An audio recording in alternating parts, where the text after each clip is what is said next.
What happens when Hollywood's most beloved nice guy meets daytime television's most controversial panel? You won't believe what unfolds when Hugh Jackman sits down with the View hosts for what should have been a simple promotional appearance. This isn't just another celebrity interview gone wrong.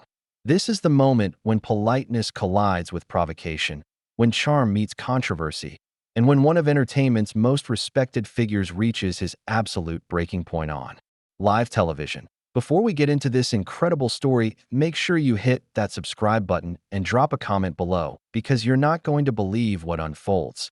The tension was palpable from the moment Hugh Jackman walked onto the View set. What started as promotional chatter for his latest Broadway return quickly devolved into something far more sinister. The hosts, seemingly determined to push boundaries, began what would become one of the most uncomfortable celebrity interviews in recent memory. That it all began innocently enough. Jackman, dressed in his signature casual elegance, took his seat at the famous Hot Topics table with his characteristic warm smile. The audience erupted in their usual enthusiastic applause, completely unaware they were about to witness television history in the making. Joy Behar opened with what seemed like standard fare, questions about his upcoming projects, his family, the usual celebrity small talk that fills daytime television slots. But something felt different this time. There was an undercurrent of tension that seasoned viewers of The View might have recognized. The hosts exchanged glances that suggested they had an agenda beyond the typical promotional interview. Whoopi Goldberg, sitting in her moderator position, had that look in her eyes, the one that regular viewers know means trouble is brewing. "Hugh, you've been in the entertainment business for decades," Sunny Hostin began, her voice carrying a tone that immediately put everyone on edge. "You've built this image as America's sweetheart, this perfect family man. But don't you think there's something problematic about actors who present themselves as politically neutral when the world is literally burning around us?" The question hit like a sledgehammer. Jackman's smile faltered for just a moment before he composed himself with the grace of someone who's handled difficult interviews before. "I appreciate the question, Sonny, but I've always believed that my job as an entertainer is to bring people together, not divide them. I prefer to let my work speak for itself." That's when the atmosphere in the studio shifted dramatically. You could feel the tension ripple through the audience. What had started as a friendly promotional appearance was quickly morphing into something far more confrontational. The hosts weren't backing down, and it became clear they had come prepared for battle. Ana Navarro jumped in next, her voice rising, with that particular brand of righteous indignation that has become her trademark. "But Hugh, with all due respect, isn't that just privilege talking? You have this massive platform, millions of fans who look up to you, and you're choosing to stay silent on issues that are literally life and death for so many people. How do you sleep at night knowing you could be using your voice to make a difference?" The audience shifted uncomfortably in their seats. This wasn't the Hugh Jackman love fest they had expected. The beloved actor, known for his roles as Wolverine and his Tony Award-winning Broadway performances, was being backed into a corner by hosts who seemed determined to force him into a political corner. Jackman's jaw tightened almost imperceptibly. Those who know him well would recognize the warning signs, the slight tension in his shoulders, the way his hands clasped together just a bit too tightly. But his voice remained steady, professional. "I understand your passion, Anna, I really do. But I've always believed that the moment I start telling people how to think politically, I lose the ability to reach everyone through my art. My responsibility is to my craft and to the stories I help tell." The response clearly wasn't what the hosts wanted to hear. Joy Behar, never one to let an opportunity for controversy slip by, leaned forward with that predatory smile that viewers have come to know and dread. "Come on, Hugh. That's a cop-out. And you know it. You're telling us that in this day and age, with everything that's happening, you're still going to hide behind this 'I'm just an entertainer' nonsense? That's not noble. That's cowardly." The word cowardly hung in the air like a poison cloud. The audience audibly gasped. You could see Jackman's entire demeanor change in that moment. The friendly, accommodating celebrity was beginning to crack, and something harder, more authentic, was starting to emerge. His Australian accent became more pronounced as his voice took on an edge that few have ever heard from him. "Joy. I've spent my entire career trying to bring joy to people's lives. I've donated millions to charity. I've supported causes I believe. in, and I've tried to be a positive force in this world. If you want to call that cowardly, then I think we have very different definitions of courage. But the hosts weren't finished. They had clearly planned this ambush, and they were going to see it through to the bitter end. Sunny Hostin, with that prosecutorial instinct that has made her a formidable presence on the show, pressed harder. But Hugh, don't you see how your silence is actually complicity? When you refuse to take a stand, when you refuse to use your platform, you're essentially supporting the status quo. You're supporting systems of oppression through your silence. The accusation of supporting oppression was the moment everything changed. You could see it in Jackman's eyes, the exact moment when his legendary patience finally began to crack. His voice remained controlled, but there was steel beneath the surface now. Sonny, I've worked with charities that support refugees. I've funded education programs for underprivileged kids. I've spoken out against bullying and discrimination. But apparently, because I won't recite your specific political talking points on command, I'm complicit in oppression. The sarcasm in his voice was unmistakable now. The gloves were starting to come off, and the audience could feel the shift. This wasn't going to end well for anyone involved. Whoopi Goldberg, sensing perhaps that things were spiraling out of control, tried to redirect. Hugh, I think what my colleagues are trying to say is that in times like these, neutrality can be seen as taking a side. Don't you think there's some truth to that? But Jackman was no longer in the mood for diplomatic dance. His voice hardened. Further, Whoopi, I respect you and your career, but I have to ask, when did having a different approach to activism become grounds for a public interrogation? When did being thoughtful about how I use my platform become something to be ashamed of? The question hung in the air, and you could see the hosts exchanging glances. They had clearly expected Jackman to fold under pressure, to either cave to their demands or simply endure their attacks with typical celebrity grace. They hadn't anticipated that he would start pushing back, and pushing back hard. Ana Navarro, perhaps sensing an opportunity to regain control, decided to escalate further. You talk about being thoughtful, but what's thoughtful about staying silent when people are literally dying? What's thoughtful about protecting your brand while democracy is under attack? The accusation was inflammatory, deliberate, and designed to provoke. And it worked. Jackman's composure finally cracked completely. His voice rose for the first time, filled with a fury that shocked everyone in the studio. My brand. You think? This is about my brand. I've been in this business for 30 years. I've built my reputation one performance at a time, one interaction at a time, and now you're sitting here suggesting that everything I've done, everything I've stood for is just some calculated marketing strategy. The audience was now completely silent, transfixed by the sight of one of Hollywood's most beloved figures finally losing his cool. But the hosts weren't backing down. If anything, they seemed energized by his anger, as if they had finally gotten the reaction they were looking for. Joy Behar, with that particular brand of smug satisfaction that has made her so polarizing, leaned back in her chair. Well, Hugh, if the shoe fits. You've made millions playing heroes on screen, but when it comes to being a hero in real life, you're nowhere to be found. The insult was devastating, personal, and completely unnecessary. And it was about to lead to consequences that none of them could have anticipated. The silence that followed Joy's attack was deafening. You could literally hear the studio's air conditioning humming in the background as everyone, audience, crew, even the other hosts, processed what had just happened. Hugh Jackman sat frozen for what felt like an eternity, his face cycling through emotions like a man trying to process a physical blow. When he finally spoke, his voice was barely above a whisper, but it carried the weight of genuine hurt. Joy, I have to ask you something, and I want you to think carefully before you answer.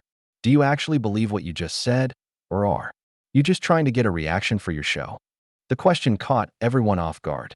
There was something in Jackman's tone, a vulnerability mixed with steel, that made it clear this wasn't just celebrity banter anymore.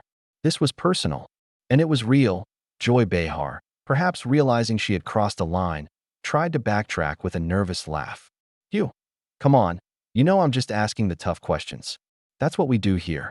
We don't just softball these things. But Jackman wasn't having it. His eyes never left hers as he continued, his voice growing stronger with each word. No, Joy, that's not what you just did. You didn't ask a tough question, you made a character assassination. You questioned my integrity, my values, my entire life's work, and you did it based on what? Because I won't perform your political theater on command. The accusation hit like a thunderbolt. The other hosts shifted uncomfortably in their seats, perhaps beginning to realize that their coordinated attack had backfired spectacularly. But instead of backing down, they seemed to double down on their aggressive approach. Sunny Hostin, her lawyer instincts apparently telling her to press the advantage, jumped back in. Hugh, you're getting very defensive about this. Maybe that's because there's some truth to what Joy said. Maybe you're uncomfortable because you know you could be doing more. The psychological manipulation was obvious and clumsy, but it was the final straw. Jackman's composure, already hanging by a thread, finally snapped completely. He stood up from his chair with such force that it rolled backward, the sudden movement causing several audience members to gasp audibly. Defensive? You want to talk about defensive? His voice filled the studio, carrying an authority that commanded attention. I've sat here for the past 10 minutes while you've accused me of being a coward, of being complicit in oppression, of being a fake hero, and now you're telling me I'm being defensive when I try to respond. What exactly did you expect me to do? Sit here and smile while you tear me apart. The transformation was remarkable. This wasn't the charming, accommodating Hugh Jackman that audiences knew and loved. This was someone who had been pushed too far, someone who had finally decided to fight back. And the hosts, for the first time since the interview began, looked genuinely rattled. Whoopi Goldberg, trying desperately to regain control of the situation, held up her hands in a gesture of peace.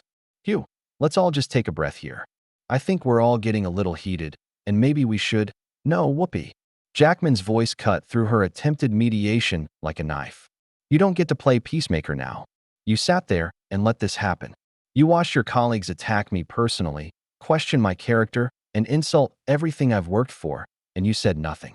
You're just as complicit in this ambush as they are. The accusation against Whoopi sent shockwaves through the studio. She was the moderator, the voice of reason, the one who was supposed to keep things civil. To have a guest, especially one as respected as Hugh Jackman, call her out so directly was unprecedented. Ana Navarro, perhaps sensing that the interview was spinning completely out of control, tried to inject some false civility back into the proceedings. Hugh, I think you're misunderstanding what we're trying to do here. We're not attacking you personally. We're having a conversation about social responsibility. Jackman turned to face her directly, his eyes blazing with anger. Social responsibility? Ana, let me tell you about social responsibility. I've spent the last 20 years working with organizations that feed hungry children, that provide clean water to communities that don't have it, that support families dealing with cancer. I've done this quietly, without fanfare, because I believe in actually helping people, not just talking about it on television. The personal revelation stunned everyone. This wasn't the typical celebrity charity name-dropping that audiences were used to. This was raw, honest, and it painted his accusers in a very unflattering light. But Ana wasn't finished. Perhaps feeling cornered herself, she escalated even further. That's all wonderful, Hugh, but what good is feeding hungry children if you're not willing to address the systems that create hunger in the first place? What good is charity if you're not willing to challenge power?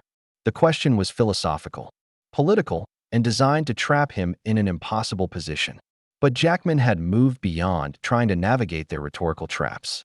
He was now operating on pure emotion and righteous anger. You want to talk about challenging power, Ana? Let's talk about power. You sit behind this desk every day with a national platform, and you use it to bully people who don't agree with your exact political positions.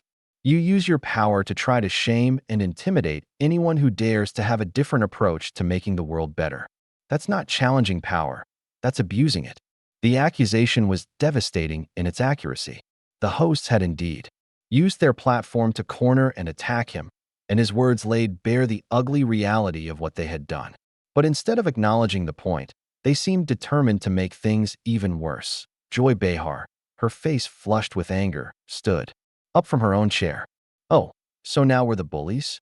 Hugh, you came on this show to promote your projects and make money, and you're upset that we asked you real questions instead of giving you a free commercial.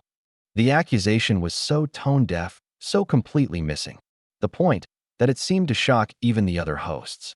This wasn't about promotional questions versus real questions. This was about basic human decency and respect that Jackman's response was immediate and devastating. Joy, I've done thousands of interviews in my career. I've been asked tough questions, challenging questions, controversial questions, and I've always handled them with grace and respect. But what you've done here today isn't journalism. It's character assassination. You've turned this into a political hit job, and you've done it in the most cowardly way possible. The word cowardly, thrown back at them, hung in the air like a challenge. The irony wasn't lost on anyone in the studio. They had called him a coward for not being political enough, and now he was calling them cowards for the way they had attacked him. Sonny Hostin, perhaps sensing that the moral high ground was slipping away from them, tried one last desperate gambit. Hugh, I think you need to ask yourself why you're so angry about this. Why are you so upset about being asked to take a stand? What are you afraid of? The psychological manipulation was transparent and offensive, but it was also the final mistake. Jackman's voice, when he responded, was filled with a cold fury that seemed to freeze the entire studio. What am I afraid of, Sonny? I'm afraid of living in a world where people like you get to decide who's virtuous and who's not. I'm afraid of a world where having a different approach to helping people makes you a target for public humiliation. I'm afraid of a world where ideological conformity is more important than actual human decency. The words hit like hammer blows, each one landing with devastating precision. The hosts looked shell-shocked, as if they were only now beginning to understand the magnitude of what they had unleashed. But Jackman wasn't finished. The floodgates had opened, and 20 years of dealing with exactly this kind of treatment was pouring out. You want to know what's really cowardly? Ganging up on a guest 4-1 and then acting like you're the victims when he fights back. That's cowardly. Using your platform to try to destroy someone's reputation because they won't dance to your political tune. That's cowardly. The studio was completely silent now, the audience transfixed by the sight of one of Hollywood's most beloved figures finally showing his true feelings. But the hosts, trapped in their own rhetoric and unable to back down, were about to make one final, catastrophic mistake. Joy Behar, her face now red with embarrassment and anger, made the decision that would define this moment in television history. Instead of taking the graceful exit that the situation demanded, instead of acknowledging that they had gone too far, she chose to escalate one final time. You know what, Hugh? I think the mask is finally coming off. This is the real you, isn't it? This angry, entitled celebrity who can't handle being questioned. Maybe our viewers are finally seeing who you really are underneath all that fake charm. The accusation was so inflammatory, so completely divorced from reality, that it seemed to suck all the oxygen out of the room. The audience's collective intake of breath was audible. Even the other hosts looked shocked at Joy's words. She had just accused one of the most genuinely beloved figures in entertainment of being fake and entitled, and she had done it in the most personal, vicious way possible. Hugh Jackman stood completely still for what felt like an eternity, processing what had just been said. When he finally spoke, his voice was quiet, controlled, but filled with a fury that was almost frightening in its intensity. The mask is coming off? Joy, you're absolutely right. The mask is coming off. But not mine, yours. For the past 20 minutes, you and your colleagues have shown this audience exactly who you really are. You've shown them that you're bullies who hide behind the pretense of social justice. You've shown them that you'll attack anyone who doesn't conform to your exact political beliefs. And you've shown them that you have no concept of basic human decency. The words landed like physical blows.